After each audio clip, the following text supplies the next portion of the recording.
দুর্নীতির প্রশ্নে বৃহস্পতিবার আলিপুরদুয়ারের সভা থেকে বাংলার তৃণমূল সরকারকে তীব্র আক্রমণ করেছিলেন প্রধানমন্ত্রী নরেন্দ্র মোদী, যার জবাবে ওই দিন বিকেলেই নবান্নে সাংবাদিক বৈঠক করে মোদীকে চ্যালেঞ্জ করে মুখ্যমন্ত্রী মমতা বন্দ্যোপাধ্যায় বলেছিলেন, সাহস থাকলে টিভি চ্যানেলে মুখোমুখি বসুন।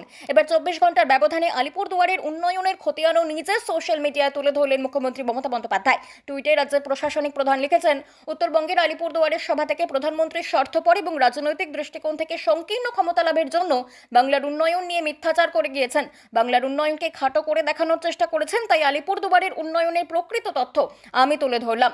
লম্বা চওড়া টুইটে মুখ্যমন্ত্রী জানিয়েছেন, প্রশাসনিক সহজলভ্যতা বৃদ্ধির জন্য 2014 সালের জুন মাসে আলিপুরদুয়ার জেলাকে বাংলার 20তম জেলা হিসেবে ঘোষণা করা হয়েছিল। এর ফলে সরকারি পরিষেবা পেতে বাসিন্দাদেরও আরও সুবিধা হয়েছিল।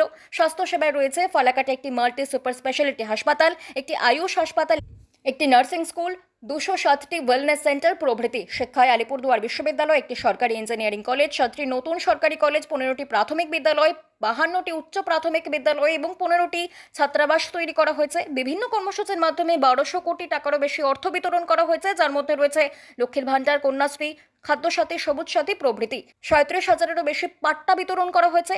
জল স্বপ্ন প্রকল্পের অধীনে 3 লক্ষের বেশি পরিবারের মধ্যে 2 লক্ষের বেশি পরিবারের কাছে পানীয় জলের সংযোগ পৌঁছে দেওয়া হয়েছে। বাংলার বাড়ি প্রকল্পে 45,000-এরও বেশি পরিবারকে আবাসনের জন্য 546 কোটি টাকার বেশি দেওয়া হয়েছে। আলিপুরদুয়ারের 61টি চা বাগানের জন্য রাজ্য সরকার সফলভাবে 8টি বন্ধ বাগান পুনরায় চালু করেছে। শ্রমিকদের মজুরি 250 টাকা দিন প্রতি।